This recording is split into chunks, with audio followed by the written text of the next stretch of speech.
Hey there guys, welcome back to a brand new video on my channel. I'm back with a brand new one today, and it's that time of year. It's for my Premier League predictions. I always do these a little later than everyone else. We're actually 3 match days in. I thought it'd be fair enough to get a nice feel for how the Premier League's looking and make our predictions basically on the first 3 games of the season. Of course, that's not a lot to go off. You know, teams like Watford have won 3 out of 3, and if that form continues, then they'd be challenging for the Premier League title, which, as I think you guys will all know, is probably not going to happen. But you know what, it might, and that's what these predictions are all about. We're going to see who I think is going to basically be coming where in the league, and I'm really interested to get into this, and I want to see your guys' feedback in the comment section down below. Who do you guys think is going to get relegated, win the league, be the surprise of the season? We're going to be talking about all of that in today's video. Let's go.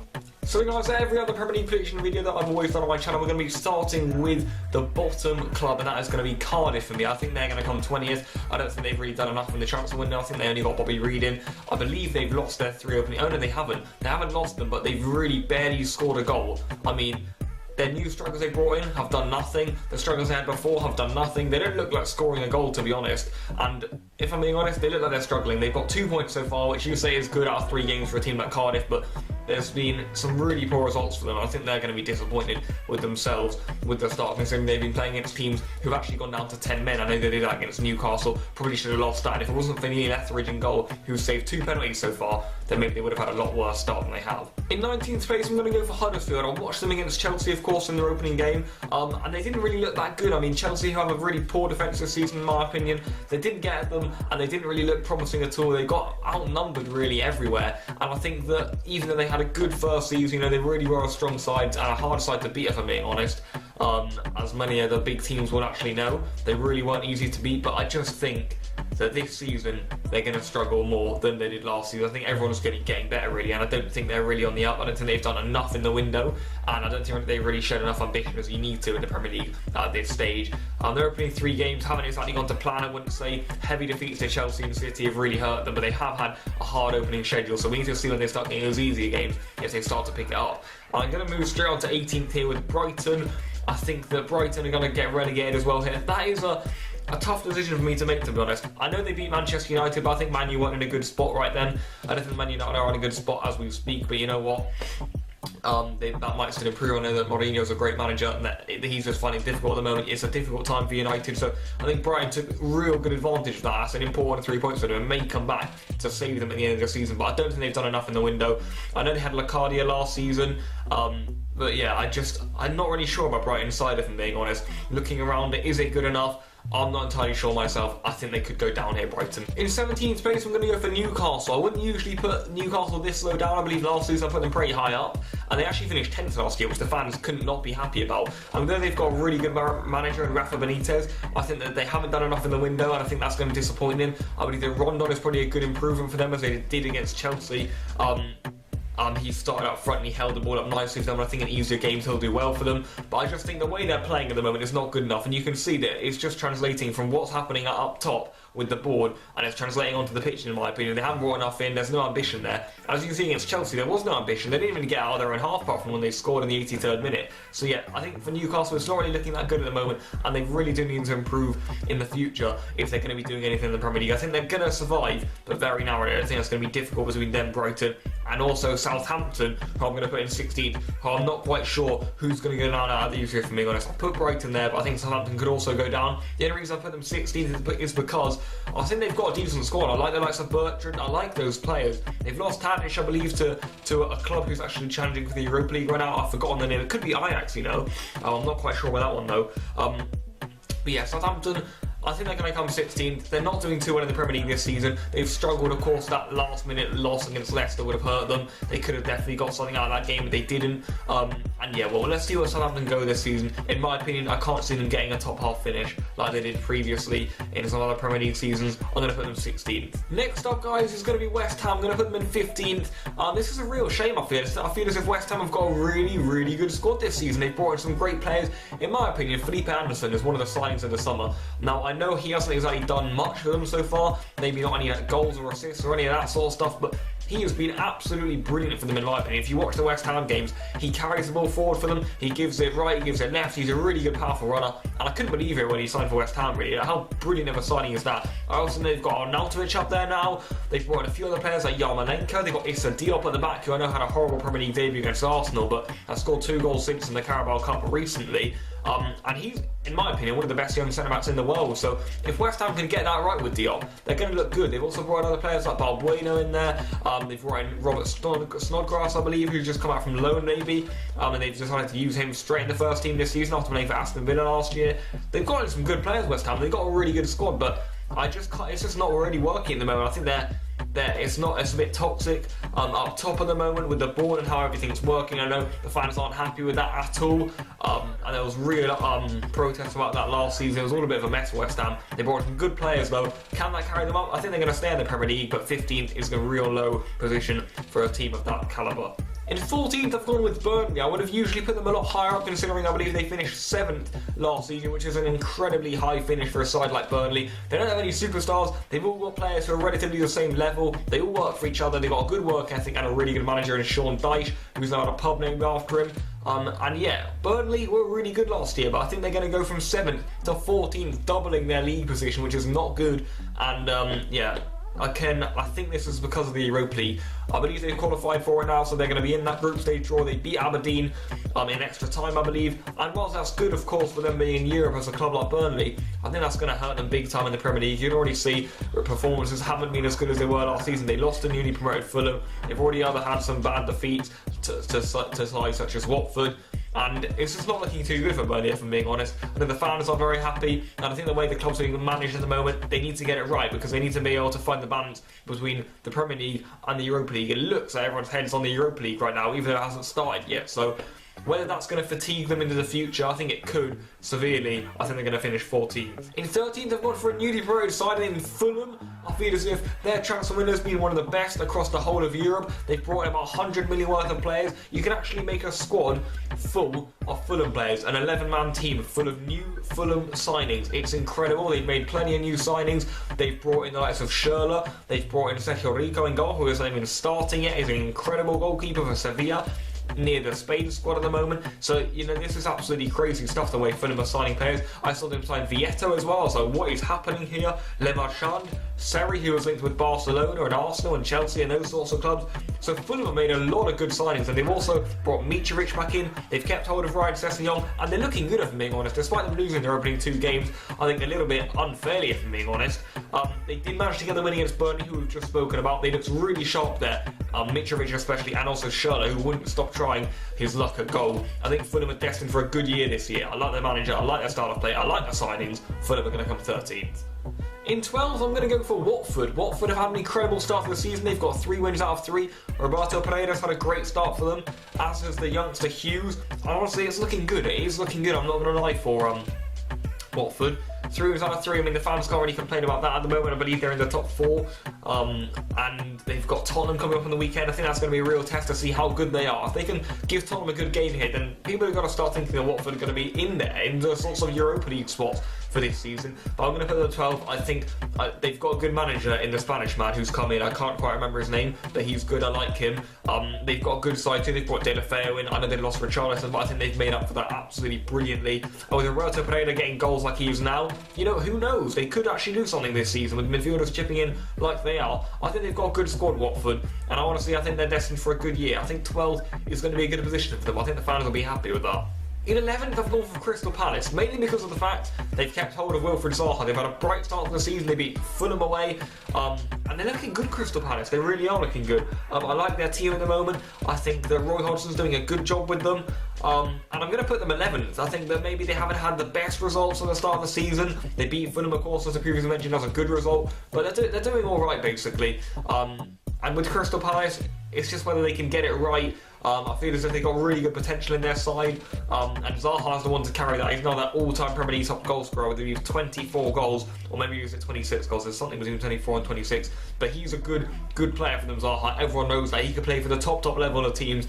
I know he previously played for Manchester United, of course, but he's always had his best times at Crystal Palace, and I think that's the place where he belongs, if I'm being honest. Crystal Palace, I'm going for 11th for them. I think that they're destined for a great season. And in 10th, we're going to put a newly promoted side in Wolves, who've again had a really good transfer window. They've got plenty of Portuguese players. They've got Roy Patricio in. They've drawn to Manchester City, and they're looking good, Wolves. They really are. The home fans get behind them. They play good, attractive football. They don't cave in against the big sides of the group against City. They got a draw against the champions who barely ever draw, never mind lose. And, well, they're looking good, Wolves. They're in a really good position at the moment, I feel. I think they've got everything they need. They've got all the tools they need to go forward with the football club and produce a really high Premier League finish this year. I think 10th will be brilliant for them. In 9th, they're going to go for Bournemouth, who've got 7 points out of their opening 3 games. They beat West Ham. I believe, who did they beat on the first day? It might have been Cardiff. Yeah, I think it was. They beat Cardiff on the first day, which is fair enough, really. You would expect them to.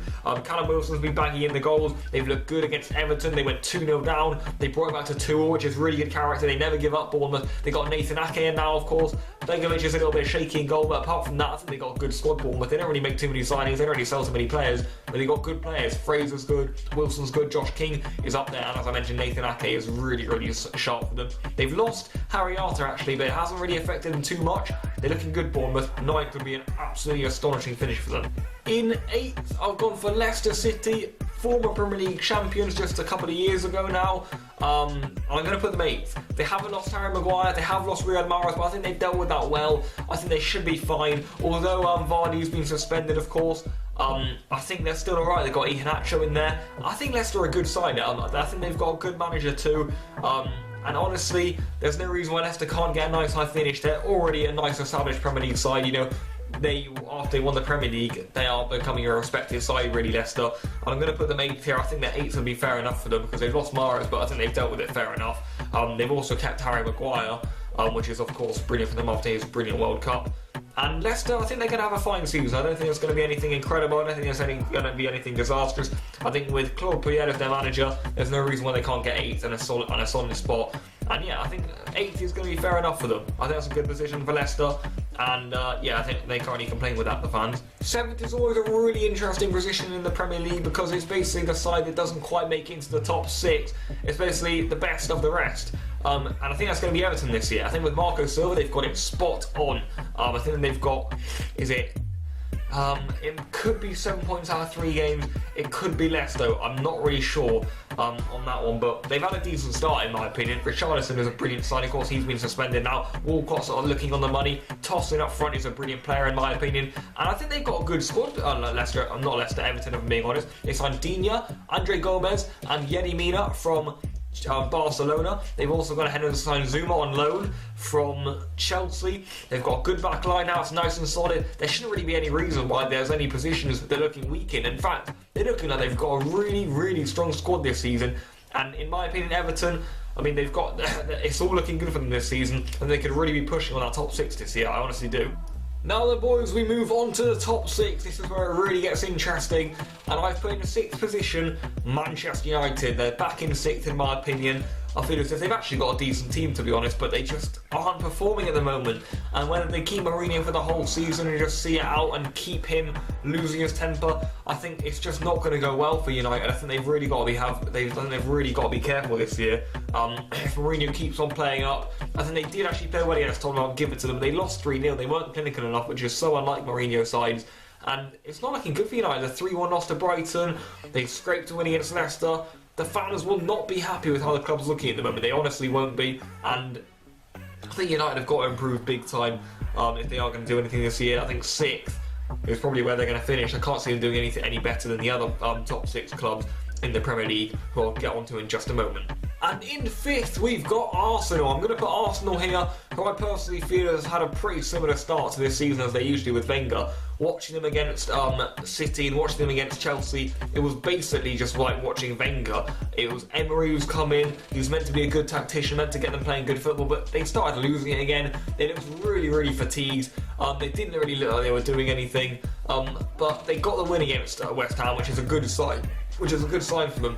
It basically shows that they can win even when they're not playing that well. I feel as though West Ham dominated for parts of the game.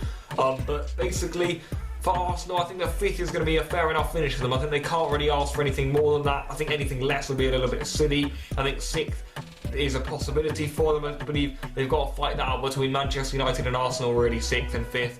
I think they're both going to finish in and around there. I can't see any of the sides getting top 4 though, I will say that. Certainly going by the first 3 games anyway. Arsenal haven't looked good, and Manchester United haven't really looked good either. But Arsenal have got to get it right. I feel as though they've got to find a way to get Lacazette in the team. They've got to find a way to get Torreira in the team. And despite Czech having a good start to the season, they've got to play Leno. He's the future of the club in goal, in my opinion. There's no point in signing Leno if they're not going to play him, and that's what's happening at the moment. I think that Emery has been very, very similar in his lineup selections to Wenger. Poor, very naive, and a little bit of a coward, honestly, if I'm being honest, in his lineup selections. He's too scared to go out and make big calls and get rid of some other key players for Wenger. He's too scared to do that, and that's exactly what's happening at the moment. You know, he's really struggling to find a spot for Torreira. He needs to play Torreira and Guendouzi in midfield, but he refuses to drop Xhaka. So, you know, it's not looking too good for Emery. I think 5th will be fair enough for Arsenal, though. They'll just miss out on top 4 this season. In 4th, I'm going to go for Tottenham. We've won 3 out of 3, and looking really good, if I'm being honest, as they always do. But I feel as if somewhere around the season they're going to start dropping points. It's not going to go all too well for them. And I think that Tottenham are going to come 4th this year. With Harry Kane up there, you know, Lucas Moura, Eriksen, Ali, they've got Son in there too, if he qualifies with Korea. When he comes back from international duty, they've got a really solid squad. They were the only Premier League side not to make a signing this summer, and well, it hasn't really affected them, if I'm being honest. They use other players like Harry Winks up from the youth, and honestly I think it helps Tottenham when they don't make too many signings. It means that the squad knows each other well. There's no new players coming in and adapting. They've got Pochettino, who's been there for a while now and really needs to win a trophy, if I'm being honest, if he's actually going to prove himself, because at the moment he's not really doing anything worthwhile at Tottenham, even though their performances are really good, and that's why I think they're going to come 4th this season, because they play good football and they win a lot of games. I think Tottenham are going to come 4th. And up in 3rd, I've gone for my boys Chelsea. I honestly think that Chelsea are going to have a good year this year. We've won 3 out of 3. The defence is looking shaky, but it's very much Sarri football. Sarri's coming very, very late to Chelsea, which no one ever really realises. He came in only about a month ago. Just over a month now has Sarri come in. So he's had about a month less than the likes of Emery and other new managers that have come in, and he's doing better than them, if I'm being honest. And well, teams have got to start getting scared of us sooner or later. We've beaten Arsenal, we demolished Huddersfield, we got the win against Newcastle, dominating that bus that they put up there, which is really impressive in my opinion, because it was very difficult to get through that when they're defending that deep and in that under Rafa Benitez, who had drilled that well. So it was difficult for us, but we got there in the end, and I like that. It's very good resilience, especially after conceding in the 83rd minute. So I think Sarri's got a good attitude here at Chelsea. I think it's looking good for the future, if I'm being honest. And we just got to be excited for this season as Chelsea fans. You know, there's nothing really to lose. Let's just got to go for it, really. Try and get top 4. No one's expecting us to win the league. No one's really expecting us to win anything. And we're just a load of players who look like they've got a new freedom. We move the ball really nicely. We've got the most passes in the Premier League this season. We're dominating possession. And I love watching the football, if I'm being honest. I really do. It's exciting stuff. And I think you just need to get a few things right with the lineup selections, get a few players in there, and I think we're set for the season. I'm really excited for this one. I think Chelsea are going to come 3rd. Between Manchester City and Liverpool, I believe is the main title race this season. I think it's going to be very, very close. I don't think City are going to run away with it as they always do, but I do think they're going to win it. So I'm going to put Liverpool 2nd and City 1st. I'm going to start with Liverpool here, though. Liverpool, in my opinion, have had a really, really good summer. Keita's come in, Fabinho's come in, who isn't even starting yet. Alisson's coming in goal, which for me is the main one, guys. Let's take a minute to talk about this. Alisson coming in goal has given Liverpool's backline renewed confidence. I think Van Dijk is now much more comfortable, and if I'm being honest, Liverpool have got a really good squad set up with that front 3, which is absolute dynamite. They've got Keita in there. I know Milner's doing alright at the moment. I'd personally put Keita next to Fabinho and Henderson, but at the moment Fabinho's not really found his feet yet at Liverpool, so that's fine playing Milner for now. Robertson and Alexander-Arnold at left back and right back, I believe, are absolutely brilliant additions for them. Of course, they're not new, but recently over the years they've started implementing them, and they've really done really well. And in the centre back, Van Dijk and Lovren, I think they're pretty good now. I think Lovren isn't really someone to be laughed at anymore. I think he's had a good couple of years now. Good World Cup with Croatia. Good Champions League last year with Liverpool playing at the highest level. So I think he said himself, you know, I need to stop being laughed at. And if I'm being honest, I kind of agree with that. He's not too bad anymore, Lovren. Next to Van Dijk, he's forming a nice partnership. And without Karius in goal, now Alisson's taken over. Liverpool are looking good. They really are looking good. And I think they're going to come 2nd here with Klopp as the manager. He's had a nice couple of years now to get their team playing how he wants them to. And I think Liverpool are destined for good things this year. I think they're going to come 2nd narrowly. Which does, of course, leave us with Manchester City as the Premier League champions. I think they're going to go with it again. They drew to Wolves, but I don't think it's going to affect the match. I know the other Premier League clubs in the top six were getting gassed about that one, but I wasn't as a Chelsea fan. I know they're going to come back. I know they got Guardiola. I know they've got that incredible squad that they've built up now in a couple of years now. And it's going to be Guardiola's third year. I think they honestly could be on course for a potential quadruple, winning every competition if they keep it up. But they're going to have stiff competition this year. I think Man City and Tottenham are going to be on them, and Chelsea will be in amongst there too. You know, they really will. They play similar football to City now, so that's going to be interesting. But I think City, with the way they play, the way they've got the foundations of the club right now, they're all set to do it again. I think they are going to do it again. I think under Guardiola they could do it again for maybe a couple more years. But we have to wait and see how this season goes. Can Liverpool snatch it away from them? That would be pretty insane. But can Guardiola go ahead and take it back? You know, it's going to be interesting to see what happens this season. But in my opinion, my predictions, I'll put City to win it. And there you have it, guys. Those are my Premier League predictions for 2018-19. Leave a like on the video if you have enjoyed it. Let me know your thoughts on this season's Premier League in the comment section down below. I might even go ahead and do a video on the transfer window in the Premier League, who's done the best in that. Let me know if you guys want to see that by leaving a like on the video and leaving a comment in the comment section down below. And I might also do some other predictions from the other leagues, such as La Liga, Bundesliga, La Liga, Serie A, etc. Champions League, Europa League, that sort of stuff. I think I did one like that last year, so let me know if you guys want to see that. But for now, thank you guys for watching this one, and yeah, peace out.